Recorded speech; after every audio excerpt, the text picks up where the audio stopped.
Electrochemistry में हमारे पास देखें कि ये मैंने यहाँ पे इलेक्ट्रोकेमिस्ट्री लिखा है। इसके बाद मैंने इसको ना सर्कल किया है दो वर्ड। तो हम जब स्टार्ट करते हैं इलेक्ट्रोकेमिस्ट्री तो उससे पहले हमें बेसिक्स का पता होना चाहिए कि ये बेसिकली हम करने क्या लगे हैं इलेक्ट्रोकेमिस्ट्री में। उसके बाद हम फर्दर आगे मूव करते हैं। तो आपके ख्याल में आप मुझे बताएंगे कि ये इलेक्ट्रो केमिस्ट्री क्या चीज़ शो कर रही है। यानी इलेक्ट्रोकेमिस्ट्री हमने पढ़नी है, इसमें आगे हमने फर्दर इलेक्ट्रोलिसिस और सारे हमने करने हैं चीज़ें। तो इलेक्ट्रो और केमिस्ट्री आपको क्या चीज़ बता रही है? सर कोई लाइक केमिस्ट्री का रिएक्शन करना जिसमें हम इलेक्ट्रिसिटी यूज करें। हाँ, ठीक है। सही कह रहे हैं। देखें, इलेक्ट्रो आपके पास जो वर्ड है वो शो करवा रहा है इलेक्ट्रिक करंट को।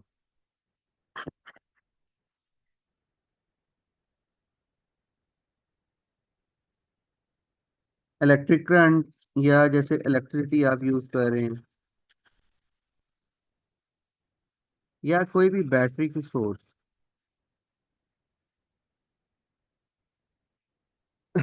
यहाँ पे ये इलेक्ट्रो उसको शो करता है। देन केमिस्ट्री आपको यहाँ पे जो केमिस्ट्री है that is basically chemical reactions involve in chemical chemistry. तो हम यहाँ पे लिखते हैं केमिकल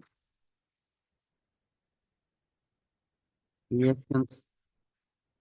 तो कोई भी आपने बेसिकली अब हम इलेक्ट्रोकेमिस्ट्री को इस तरह डिफाइन करते हैं कि ऐसा कोई भी आपने कोई केमिकल रिएक्शन जिसमें आपका करंट इन्वॉल्व हो या इलेक्ट्रिसिटी इन्वॉल्व हो, वो इलेक्ट्रोकेमिस्ट्री कहलाएगा।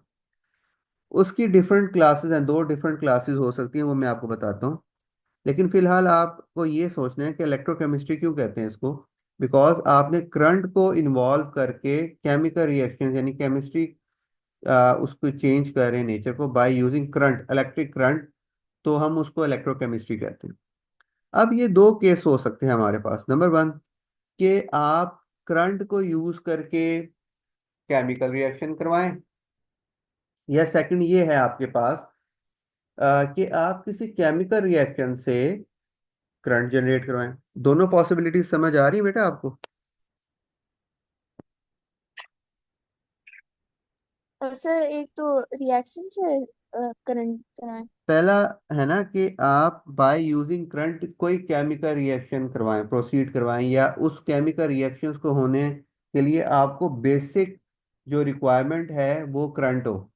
ठीक है, पहली पॉसिबिलिटी ये है। दूसरी ये है कि आपका कोई स्पॉन्टेनियस केमिकल रिएक्शन है, उसके रिजल्ट में करंट जनरेट हो रहा हो, तो वो दूसरा केस है। समझ आ रही है? दोनों पॉसिबिलिटी समझ आई है? यानी कि मैं लिख रहा हूँ, यस सर। अगर हम इसको ऐसे लिखें, फ्रॉम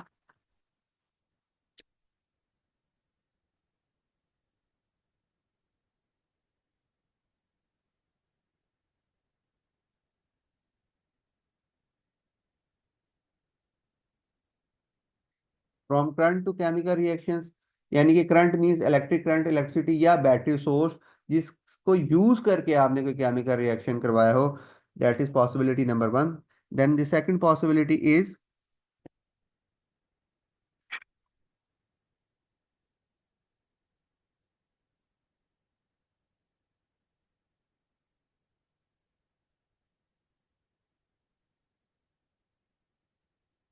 जी बेटा ये बाकी बताएं, ये क्लियर है बात जो मैंने लिखी है यहाँ पे आपको? Yes sir. Yes sir. ठीक है। तो ये हमारे पास दो पॉसिबिलिटीज हमारे हम डिस्कस करेंगे इस चैप्टर में। मेन जो आपके पास जो मेन कंसर्न है ओ लेवल्स के अंदर, ये आईजीसीएसई में, वो है पॉसिबिलिटी नंबर फर्स्ट। ठीक है, इसको हम ज़्यादा डिस्कस डिटेल में करेंगे। बाकी जो सेकंड पॉसिबिलिटी है ये एडवांस लेवल पे है। ठीक है, वो हम A2 में जाके ये सारी चीज़ें डिस्कस करते हैं, जो सेकंड हमारे पास सेल्स होते हैं। तो आपने फिलहाल ज़्यादा फोकस करना है पॉसिबिलिटी नंबर वन पे, जिसको हम कहते हैं इलेक्ट्रोलाइटिक सेल्स, जो हमने इलेक्ट्रोलिसिस में पढ़नी है। दूसरे वाले सेल्स को हम कहते हैं गैल्वेनिक सेल या वोल्टिक सेल।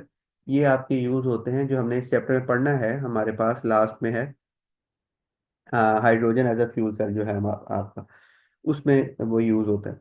तो वो आपका बेसिकली एक वोल्टिक सेल है। या आपके घरों में जो बैटरीज होती हैं, यूपीएस की बैटरीज हैं या इन्वर्टर्स के साथ सोलर इन्वर्टर्स के साथ जो बैटरीज यूज हो रही हैं बेसिकली वो आपकी सेकंड टाइप है, यानी कि आपको करंट दे रही हैं, ठीक है, केमिकल रिएक्शंस के थ्रू। तो वो सेकंड पॉसिबिलिटीज है। तो हमारा मेन फोकस है आपके लेवल पे from current to chemical reaction, यानी जो पॉसिबिलिटी नंबर वन है। तो इसके आगे फिलहाल आप लिख लें, ये आपके पास जो पहली पॉसिबिलिटी है from current to chemical reaction, इनको हम कहते हैं electrolytic cell.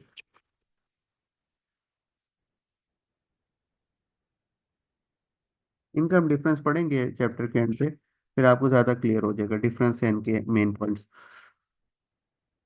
And the second one is voltage cell, या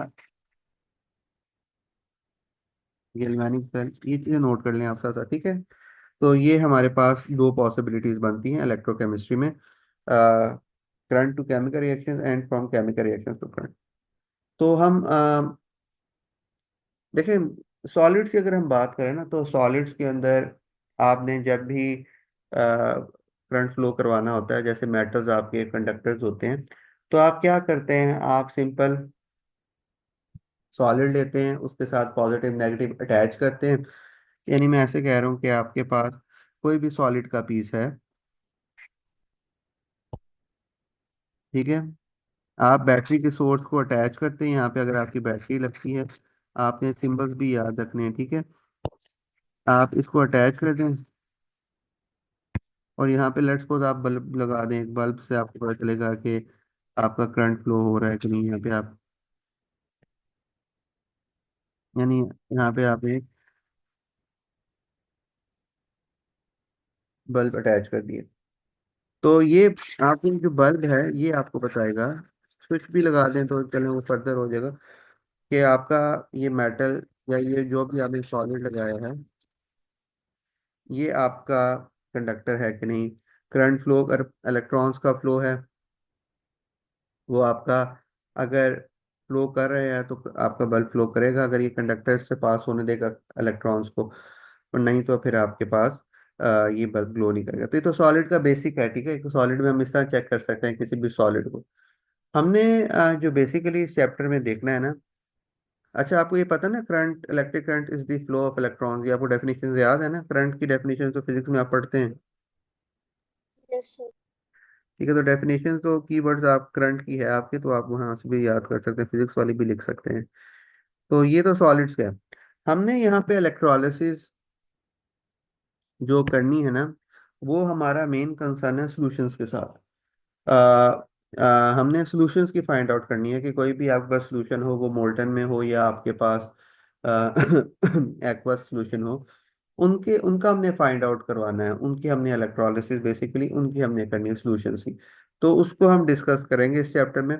तो ये सॉलिड्स का बेसिक था कि सॉलिड्स के अंदर आप किस तरह करवाते हैं, ये तो बेसिक आपको पता है कि सॉलिड किस तरह पता चलेगा कौन सा कंडक्टर है और कौन सा इंसुलेटर है। अब हम सबसे पहले जो हम मेन चीज पे आते हैं, बाकी जो थ्योरी है उसमें सारी कहानी लिखी होती है। देखें मेन जो आपके पास चीज करने वाली होती है ना, वो हमने इन सेल्स की डिजाइनिंग है, और इनके बाद हमने इनके रिएक्शंस करने होते हैं, जो इम्पोर्टेंट जो आता है उसमें हम स्टार्ट करते हैं इलेक्ट्रोलाइटिक सेल से, जिसको हम इलेक्ट्रो इलेक्ट्रोलाइटिक सेल इसको कहते हैं। और इसके अंदर आपके पास जो प्रोसेस होता है डेट इज इलेक्ट्रोलिसिस। तो हमारा मेन कंसर्न इलेक्ट्रोलिसिस से है। इलेक्ट्रोलिसिस आप डिफरेंट सॉल्यूशंस की करेंगे, हम प्रैक्टिस करेंगे उसमें, हमारे पास मोल्टन और एक्वस की होती है, ठीक है। उनके हम डिफरेंट कंडीशंस को देखेंगे और फिर हम आगे चलेंगे। तो सबसे पहले हम इलेक्ट्रोलाइटिक सेल को देख लेते हैं, उसके अंदर उसका बेसिकली हम देख लेते हैं उसकी मैन्युफैक्चरिंग कैसे है, या आप उसको कह लें कि वो डिजाइनिंग कैसी है, उसके अंदर मेन चीज़ें क्या होती हैं आपके इलेक्ट्रोलाइटिक सेल में। तो फिर हम उसके बाद आपको फर्दर आप कर सकते हैं उसके। तो हम पहले सबसे पहले इलेक्ट्रोलाइटिक सेल की तरफ मूव करते हैं।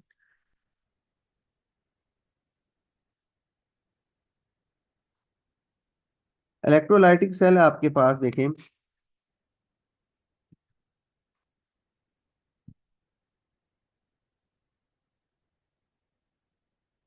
सबसे पहले आप देखें कि इलेक्ट्रोलिसिस के लिए आपको जो सेल बनाना पड़ता है, चलें इलेक्ट्रोलिसिस की डेफिनेशन भी यहाँ पे हम कर लेते हैं। इलेक्ट्रोलाइटिक सेल में इलेक्ट्रोलिसिस का प्रोसेस हो रहा होता है।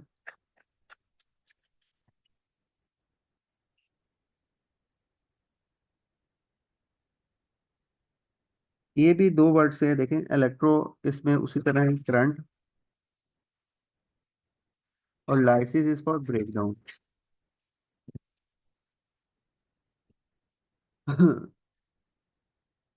जैसे हमने पॉलीमराइजेशन में मैंने आपसे कहा था हाइड्रोलिसिस होता है। हाइड्रोलिसिस क्या होता है? वाटर के विद हेल्प ऑफ वाटर आप ब्रेक डाउन करवाते हैं कंपाउंड्स को, पॉलीमर्स को, तो वो था हाइड्रोलिसिस। इसी तरह ही electrolysis, electro is for current and lysis for break down, यानी कि आपने किसी भी कंपाउंड को ब्रेक डाउन करवाना है by the help of current, तो उसको हम कहते हैं इलेक्ट्रोलिसिस। बेटा ये बात क्लियर है? Yes sir. अच्छा, यस सर। अब हमने किस चीज को ब्रेक डाउन करवाना है वो हमने देखना है। देखिए इलेक्ट्रोलिसिस जितनी भी आप पढ़ेंगे ना, मोल्टन या हमने आगे एक्वस के बारे में हम पढ़ेंगे, तो वो डिफरेंट जितने भी कंपाउंड्स होंगे वो आपके, ये आपको याद होना चाहिए, ये जितनी भी इलेक्ट्रोलिसिस इलेक्ट्रोकेमिस्ट्री है, ये आयनिक कंपाउंड्स के गिर्द घूमती है। आयनिक कंपाउंड्स की सिर्फ हम इलेक्ट्रोलिसिस, जो आयंस की फॉर्मेशन जो कर सकते हो, जो वैसे आयनिक कंपाउंड्स आपने आयनिक बॉन्डिंग हमने पढ़ी है, उसमें आपको पता है कि आयनिक कंपाउंड जो बनते हैं वो आयंस, डिफरेंट आयंस से मिलके बनते हैं। तो आपकी जो यहाँ पे इलेक्ट्रोलिसिस है, या जब भी आप पढ़ेंगे एडवांस लेवल पे जहाँ पे भी, वो आप देखेंगे electrolysis is basically ionic compounds की होती है, उसमें कोई कोवलेंट या बाकी चीज़ें नहीं आती। तो सबसे पहले तो आपको ये पता होना चाहिए कि आप इलेक्ट्रोलिसिस कर रहे हैं आयनिक कंपाउंड्स की, और आयनिक कंपाउंड्स की जब ब्रेक डाउन होते हैं तो अपने आयंस में जाते हैं। तो ये इलेक्ट्रोलिसिस इज दी, जो इसकी प्रॉपर डेफिनेशन है, ये बहुत इंपॉर्टेंट डेफिनेशन है जो आती है अक्सर पेपर में लिखने के लिए। Break down of ionic compound, ठीक है, into its ion by the passage of electric current, ये 2 मार्क्स की डेफिनेशन आती है। उसमें 2 मार्क्स किसके हैं? नंबर 1, ब्रेक डाउन ऑफ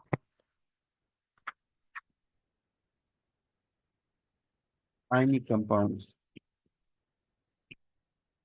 ये आयनिक कंपाउंड का 1 नंबर है। By the passage of electric current, दूसरा मार्क इसका है। तो ये डेफिनेशन बहुत इंपॉर्टेंट है इलेक्ट्रोलिसिस की। इलेक्ट्रोलाइट भी हम देखते हैं क्या चीज़ है, उसकी डेफिनेशन आती है। ये दोनों पॉइंट्स आपने उसके फुलफिल करने डेफिनेशन के। Break down of ionic compounds number 1 by the passage of electric current, तो फिर आपके पूरे मार्क्स आते हैं। तो ये इलेक्ट्रोलिसिस हम करते हैं, आयनिक कंपाउंड्स हम लेंगे, उनको हमने बेसिकली तोड़ना होगा। आयनिक कंपाउंड जब ब्रेक डाउन होते हैं तो अपने आयंस में जाते हैं। जैसे सिंपलेस्ट एग्जांपल अगर हम NaCl की मैं आपको बताता हूँ, NaCl है आपके पास,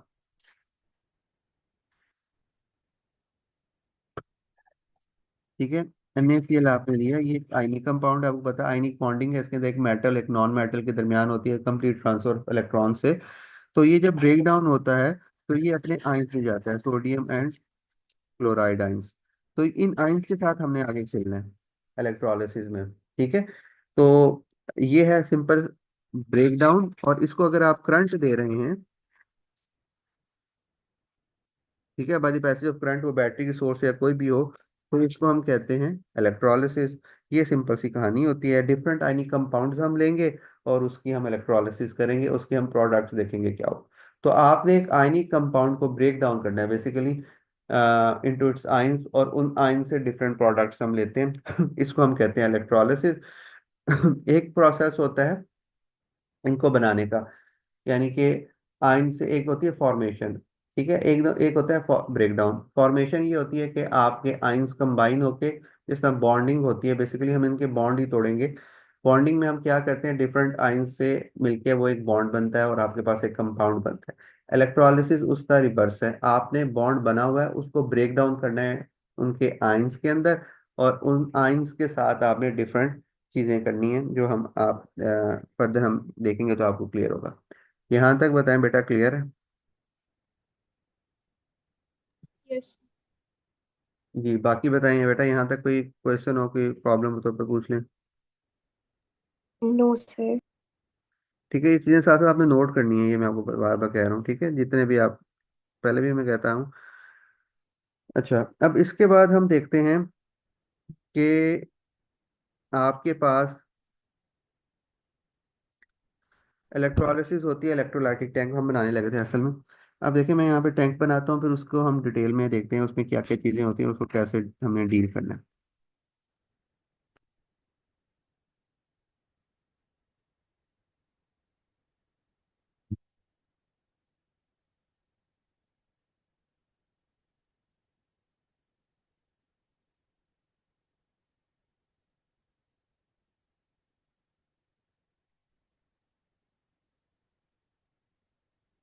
ये देखिए इसका टैंक होता है बीकर टाइप, आपके पास टैंक होता है इलेक्ट्रोलाइटिक टैंक जिसे बोलते हैं।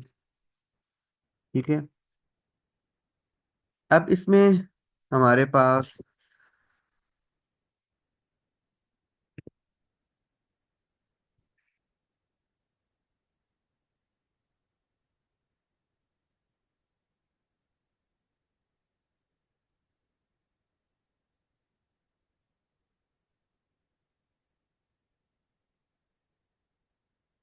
ये हमारे पास इलेक्ट्रोलाइट होता है, ये हम डिस्कस करते हैं क्या चीज़ें होती हैं सारी।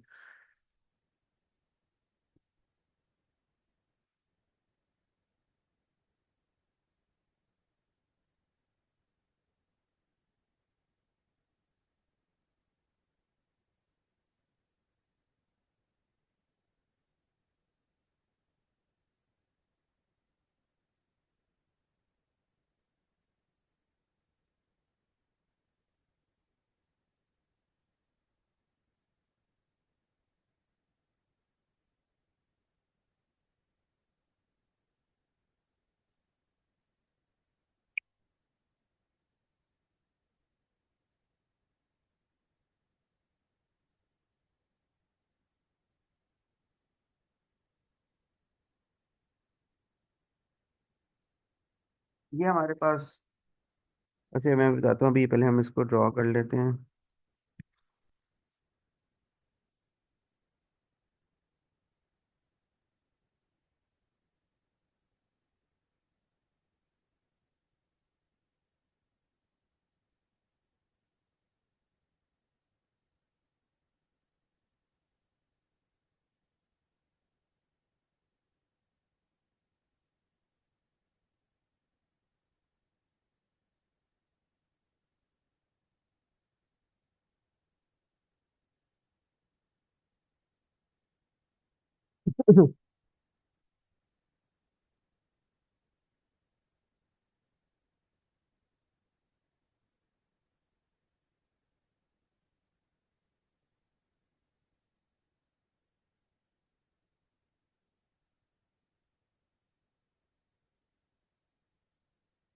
इसको आप साथ कैसे बना लें, फिर हम इसको देख लेते हैं।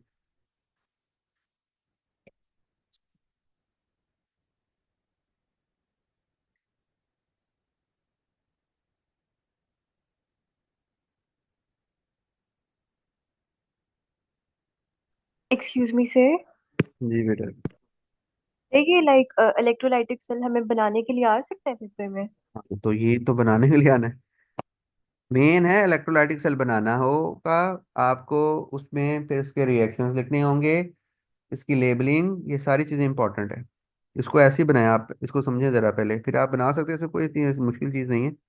इसको पहले आप ड्रॉ करें इस तरह ही।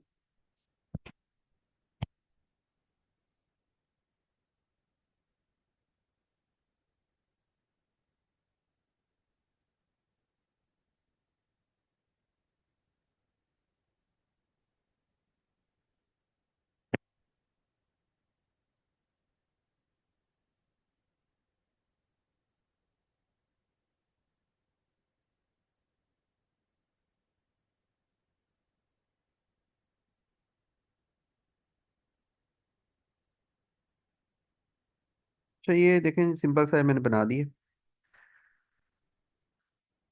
आपके पास इसे हम कहते हैं इलेक्ट्रोलाइटिक टैंक, जिसमें आपने इलेक्ट्रोलिसिस करवानी होती है, break down of an ionic compound. ठीक है। अब इसमें देखिए सबसे पहले हम क्या करते हैं, हमारे पास ये टैंक है, टैंक में हम ले लेते हैं इलेक्ट्रोलाइट। इलेक्ट्रोलाइट आपका वो आयनिक कंपाउंड है, इसकी डेफिनेशन भी इंपॉर्टेंट है। वो आयनिक कंपाउंड है जो कि ब्रेक डाउन होता है into its ion by the passage of electric current. ठीक है, ये उसकी डेफिनेशन है, इसको आप याद कर लें। कि इलेक्ट्रोलाइट आयनिक कंपाउंड होता है। वो मोल्टन या एक्वस में हो सकता है। वो मोल्टन एक्वस आपको समझ आ जाएगी बाद में। फिलहाल यही रखें कि इलेक्ट्रोलाइट कोई आयनिक कंपाउंड है जो कि ब्रेक डाउन हो सकता है into it's ions bye the passage of current. अब वो करंट कहाँ से आना है? इधर से। ठीक है। अच्छा। अब आपने फिजिक्स में सिंबल्स तो पढ़े होंगे, बैटरी सेल पढ़े हैं कि नहीं पढ़े? पढ़े हैं सर। तो बैटरी आपको समझ आ गई जो मैंने बनाई है ऊपर? इसमें दो एंड्स होते यस हैं। सर। जो एक बड़ा एंड होता है, एक नेगेटिव छोटा एंड होता है। अगर ये दो दो होंगे तो वो बैटरी होती है, अगर वन हो तो वो सेल होता है। तो आपने बैटरी का सिंबल लगाना है, ये ध्यान रखना है, ठीक है। उसके बाद जो इसमें इंपॉर्टेंट चीज होती है कि आपने पॉजिटिव नेगेटिव का ध्यान रखना होता है इसमें। जो बड़ा एंड है ना वो पॉजिटिव एंड होता है। ये गलत कर देंगे तो आपकी सारी इलेक्ट्रोलिसिस गलत हो जाएगी। जो बड़ा एंड होगा बैटरी का, डेट इज पॉजिटिव। और जो छोटा एंड है वो नेगेटिव होता है। क्योंकि ये सारा डिसाइड कर रहा होता है इलेक्ट्रॉन्स की फ्लो का भी हमने देखना है। अच्छा, ये हो गया। टैंक हो गया। टैंक में आपने इलेक्ट्रोलाइट ले लिया, कोई भी आयनिक कंपाउंड। ये नीचे ग्रीन कलर का जो है ये आपका इलेक्ट्रोलाइट है। बैटरी आप लगाएंगे, ये वायर्स के साथ कनेक्ट होती है। अच्छा, उसके बाद देखें क्या चीज़ है। नीचे नीचे है आपके पास एक दो बार अटैच है। ये जो बार होते हैं ये बेसिकली आपके पास, इनको हम कहते हैं इलेक्ट्रोड्स। जैसे आपने इलेक्ट्रोलिसिस पढ़ रहे हैं, उसके अंदर इलेक्ट्रोलाइटिक टैंक है, उसके अंदर इलेक्ट्रोलाइट है। उसी तरह ये आपके इलेक्ट्रोड्स कहलाते हैं। इलेक्ट्रोड्स बेसिकली ये ये कंडक्टर्स होते हैं, इलेक्ट्रोड्स। ठीक है। ये सरफेस प्रोवाइड करते हैं आपके इलेक्ट्रॉन्स के फ्लो। ठीक है।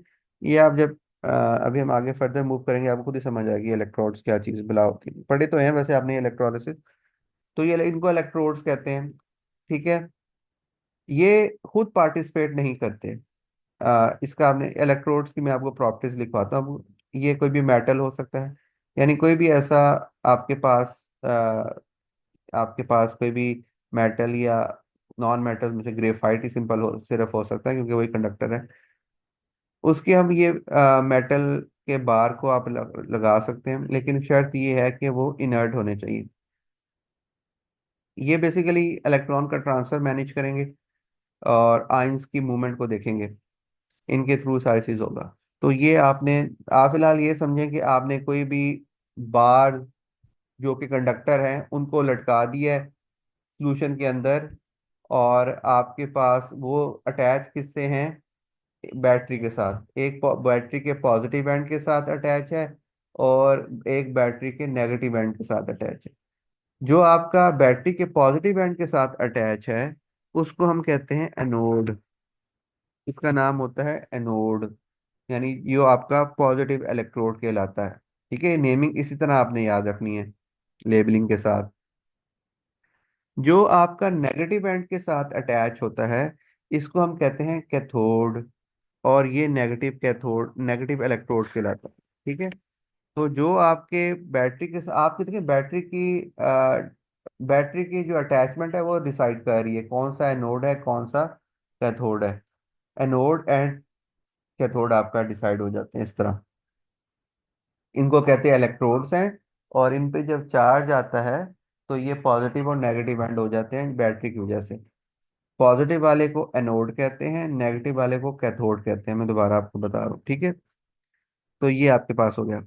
अब यहाँ पे हम इलेक्ट्रोड्स की प्रॉपर्टीज लिख लेते हैं साथ ही, ताकि कवर हो जाता है। इलेक्ट्रोड जो आपके होने चाहिए इसमें, इसकी तीन मेन प्रॉपर्टीज होनी चाहिए जिनकी बेस पे हम डिसाइड करते हैं इलेक्ट्रोड्स को। नंबर वन, आपका जो इलेक्ट्रोड होना चाहिए, ये सबसे इंपॉर्टेंट जो ये आते हैं लिखने के लिए, इलेक्ट्रोड्स की करेक्टरिस्टिक्स, इलेक्ट्रोड्स की प्रॉपर्टीज, ये इलेक्ट्रोड्स किस बेस पे हम डिसाइड करते हैं। तो number one is it must be inert.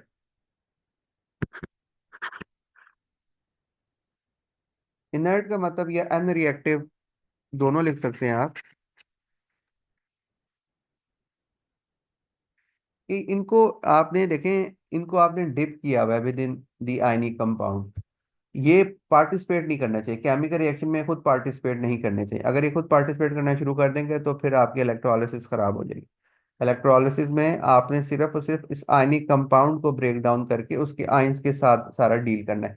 अगर ये खुद आपने जो मेटल बार्स लगाए हैं या कोई भी ऐसा जो यहाँ पे आपके इलेक्ट्रोड्स हैं, ये खुद केमिकल रिएक्शन में पार्टिसिपेट करना शुरू कर देंगे तो उनके आयंस भी आएंगे और वो फिर आपकी इलेक्ट्रोलिसिस डिस्टर्ब करेंगे, वो इलेक्ट्रोलिसिस आपकी खराब हो जाएगी।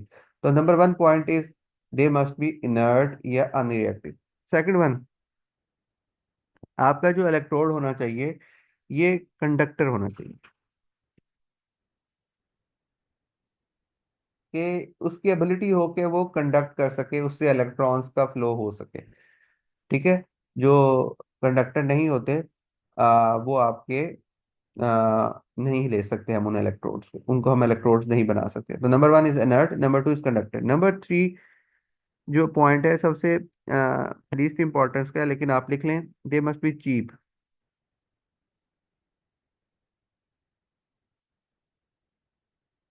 एक्सपेंसिव नहीं होने चाहिए। होते तो एक्सपेंसिव ही है, इलेक्ट्रोलिसिस एक एक्सपेंसिव प्रोसेस है बहुत ज़्यादा इलेक्ट्रोलिसिस का। लेकिन हमारी कोशिश ये होती है कि हम वो इलेक्ट्रोड्स चूज करें जो कम एक्सपेंसिव हो। ठीक है, तो ये सबसे एंड पे ही आता है पॉइंट। मेन आपके दो ही पॉइंट्स आते हैं, number one is inert, number two conductor, number three they must be cheap. तो ये तीन पॉइंट्स आप नोट कर लें इलेक्ट्रोड्स की प्रॉपर्टीज को। सर इनकी अगर दो पॉइंट्स वैसे वो पूछे तो लाइक पहले दो वाले लिखे ना। हाँ, पहले दो ही लिखेंगे सिर्फ, चीप को ऊपर नहीं लिखेंगे। वो फिर आप मेन आपको पहले दो, अगर लेट्स सपोज तीन पूछ लेते तो फिर आप चीप की तरफ जाएंगे। तो ये आपके पास आ, तीन पॉइंट्स हो गए, ये इलेक्ट्रोड्स कहलाते हैं। उसके बाद हमारे पास इनसे आपका आयंस की सारी मूवमेंट होनी है, सारा कुछ होना है। इसके बाद हमारे पास ये चीज़ होती है इलेक्ट्रोलाइट को, अगर हम देख लेते हैं इलेक्ट्रोलाइट भी आपके की टाइप्स होती हैं। ठीक है, वो हम पहले देख लेते हैं। जो आपके इलेक्ट्रोलाइट होते हैं ना, ये जो आयनिक कंपाउंड जिसकी हम करने लगे हैं इलेक्ट्रोलिसिस, हम जिनकी करते हैं, ये तीन टाइप के होते हैं। एक आपके पास स्ट्रॉन्ग इलेक्ट्रोलाइट होते हैं, एक वीक इलेक्ट्रोलाइट होते हैं, एक नॉन इलेक्ट्रोलाइट होते हैं। तो इसको हम देख लेते हैं पहले। जो आपके इलेक्ट्रोलाइट हैं,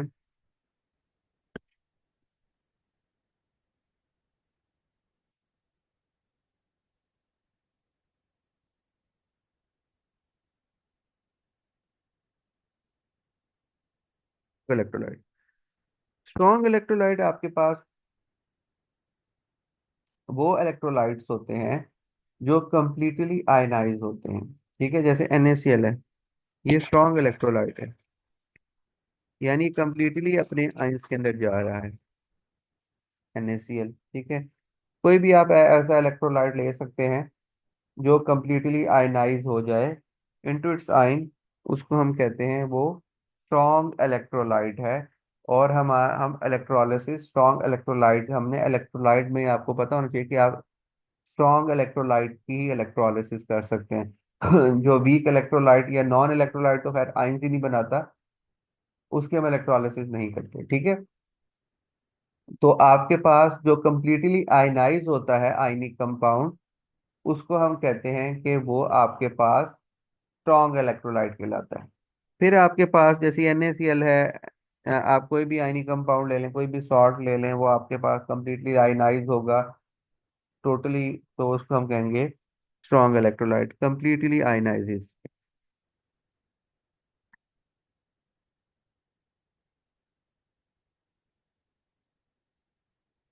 सर इसका मतलब कि मतलब ये डिसॉल्व हो जाता है सारा।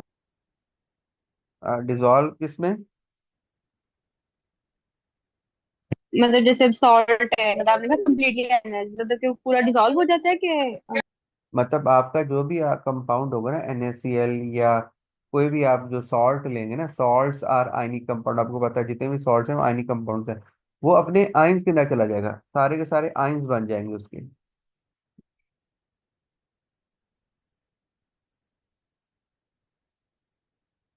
उसके बाद आपके पास हमारा होता है वीक इलेक्ट्रोलाइट।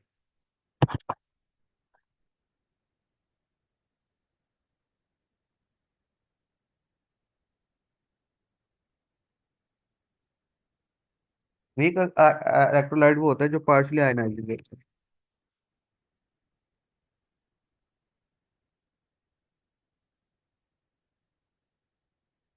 जैसे वाटर है आपका, वाटर या कोई भी आपका ऐसा कंपाउंड, आप कोई भी एसिड ले सकते हैं, जैसे आपको पता है कि एथेनोइक एसिड है।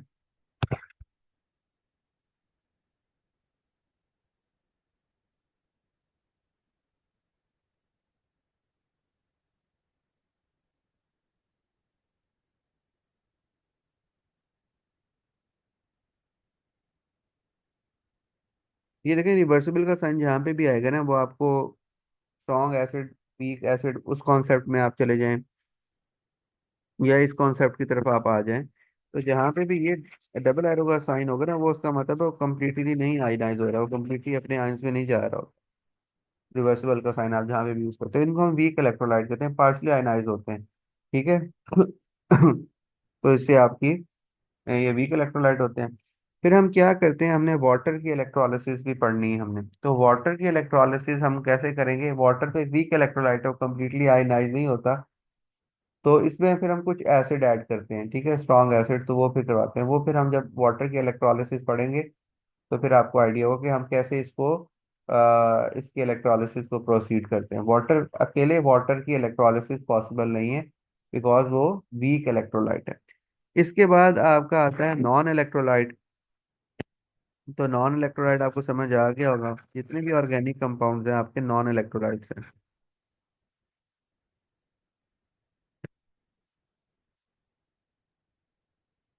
ठीक है, ऑर्गेनिक कंपाउंड।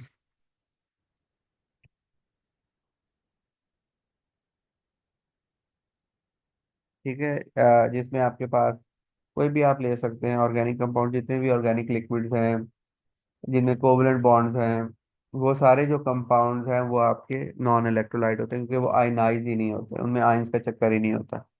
तो ये तीन स्ट्रॉन्ग इलेक्ट्रोलाइट, वीक इलेक्ट्रोलाइट और नॉन इलेक्ट्रोलाइट आपके पास क्लासेस होती हैं किसकी? इलेक्ट्रोलाइट की। ठीक है, तो ये हम करेंगे स्ट्रॉन्ग इलेक्ट्रोलाइट की इलेक्ट्रोलिसिस। ठीक है, जितने भी आयनिक कंपाउंड्स हम लेंगे उनकी हम इलेक्ट्रोलिसिस करेंगे। लेकिन आपको ये पता होना चाहिए इनकी डेफिनेशंस, स्ट्रॉन्ग, वीक, और आपके पास जो नॉन इलेक्ट्रोलाइट होता है, इनका आपको आइडिया होना चाहिए, इनकी डेफिनेशंस आपको आ सकती है लिखने के लिए, तो आपको लिखेंगे। बेटा ये चीज़ें नोट कर ली हैं आपने?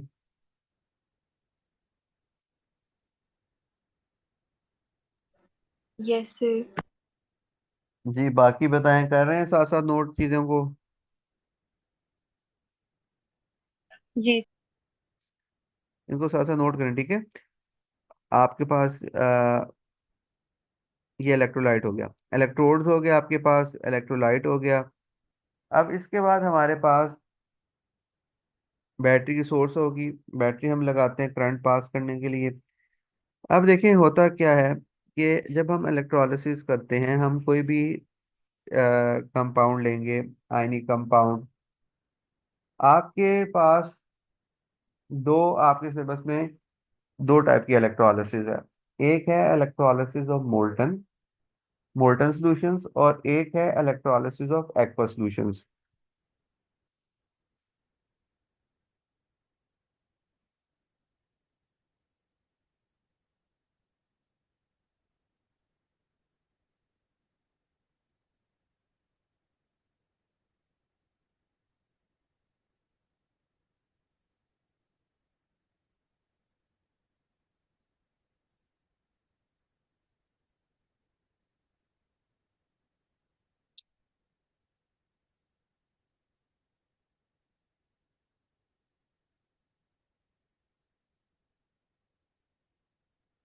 मुझे बता सकते हैं कि मोल्टन और एक्वस में क्या फर्क होता है? कौन बताएगा? मोल्टन पिघला हुआ होता है और एक्वस में वाटर मिक्स उससे हमने उसके अंदर डिजोल्व किया। एक्वस में भी आपने दो पढ़नी है, डाइल्यूट और कंसंट्रेटेड की। ठीक है, तो ये हम आपको सॉल्यूशंस का पता है, डाइल्यूट और कंसंट्रेटेड होते हैं, वो हम जब एक्वस की तरफ जाएंगे फिर हम देख लेंगे। तो फिलहाल हमने मोल्टन, आपने सही कहा, ठीक है। मोल्टन और हमने एक्वस में डिफरेंस देखना था, ये दो आपने करनी है। इनके जब डिफरेंट प्रोडक्ट्स आती है, तो मोल्टन वो चीज़ है, लेट्स सपोज मैंने NaCl लिया हुआ है। NaCl अगर मैं मोल्टन कहूंगा तो डेट इज NaCl, सिर्फ और सिर्फ NaCl है। इसको मेल्ट करेंगे तो ये अपने आयंस में जाएगा। जब हम इलेक्ट्रोलिसिस इसकी करेंगे तो वो आयंस होंगे Na positive and Cl negative सिर्फ, क्योंकि ये मोल्टन था। सिर्फ सिर्फ आपके पास तो सॉलिड आपने NaCl लिया, उसको मेल्ट किया, मोल्टन किया, इसको कहते हैं फ्यूज्ड। मोल्टन या वर्ड यूज होता है फ्यूज्ड, ये भी आपने याद रखना है। पेपर में फ्यूज्ड आ जाए तो परेशान नहीं होना। फ्यूज्ड और या मोल्टन एक ही मतलब है, इसको नोट करें साथ, ठीक है। मोल्टन या फ्यूज का एक ही मतलब होता है कि आपने उसको मेल्ट किया है। अब क्योंकि ये एक आयनिक कंपाउंड सिर्फ NaCl था, उसको जब मैं मेल्ट करूंगा तो मोल्टन फॉर्म में जाएगा, और उसको मैं यहाँ पे फिर इलेक्ट्रोलिसिस के लिए यूज, यानी सॉलिड एंड सॉलिड किसी चीज की इलेक्ट्रोलिसिस नहीं होती। सॉलिड के लिए आप वो बैटरी लगा के यूज करते हैं, जो मैंने पहले सेटअप बनाया था। ये हम सॉल्यूशंस की कर रहे हैं, वो मोल्टन भी हो सकता है, वो एक्वस भी हो सकता है। मोल्टन के लिए आप क्या करेंगे, आपने कोई भी सॉल्ट लिया, उसको पिघलाया, मेल्ट किया और उसको यहाँ पे ले लिया, ये मोल्टन हो गया आपका। मोल्टन लेने के बाद आप उसके अंदर फिर डिप करते हैं इलेक्ट्रोड्स को, ठीक है। तो ये मोल्टन हो गया, मोल्टन की कहानी ये ऐसे है। फिर दूसरा आपके पास होता है एक्वस। एक्वस जैसे वर्ड एक्वस आपको बता रहा है, आपने स्टेट सिंबल्स और बाकी सारी चीजें पढ़ चुके हैं। तो एक्वस बेसिकली रिप्रेजेंट करता है वाटर को। अब आपने क्या किया कि आपने NaCl लिया। NaCl की अगर हम बात करें, NaCl को आपने वाटर के अंदर डिसॉल्व किया और NaCl सोल्यूशन बनाया, उसे हम कहेंगे NaCl सोल्यूशन। ये उसका एक्वा सोल्यूशन बन गया। यानी कि जब भी सोल्यूशन का वर्ड यूज होता है किसी चीज के साथ, दैट शोज कि वो वाटर के अंदर सॉलेबल है, वाटर के साथ उसका सोल्यूशन बनाया हुआ है। तो उसके केस में आपने वाटर को भी इन्वॉल्व करना है बीच में। इलेक्ट्रोलिसिस में वाटर के आयंस भी आएंगे, ठीक है। जो वाटर की आयंस हैं जिनसे मिलके बनता है वाटर, H and OH, वो आयंस भी इसके अंदर पार्टिसिपेट करेंगे। तो वो फिर तब की कहानी है, वो जो हम एक्टर्स की तरफ आएंगे तो फिर आपको सारा उस वक्त आइडिया हो जाएगा। तो फिलहाल आप ये समझें कि आपके पास इलेक्ट्रोलिसिस जो आपने पढ़नी है, वो दो चीज़ों की पढ़नी है, electrolysis of aqueous and electrolysis of molten. दोनों में थोड़ा डिफरेंस है, होता है एक ही तरीके, प्रोसेस सेम है, प्रोसीजर सेम है, सब कुछ सेम है, लेकिन आगे फर्दर थोड़ा डिफरेंस आता है ड्यू टू डिफरेंट आइन। तो ये आपके पास यहाँ तक बताएं बेटा, कोई क्वेश्चन हो इलेक्ट्रोलाइटिक सेल में जो हमने पढ़ा है। No sir. नो, नो से। ये इसमें सारा क्लियर है आपको?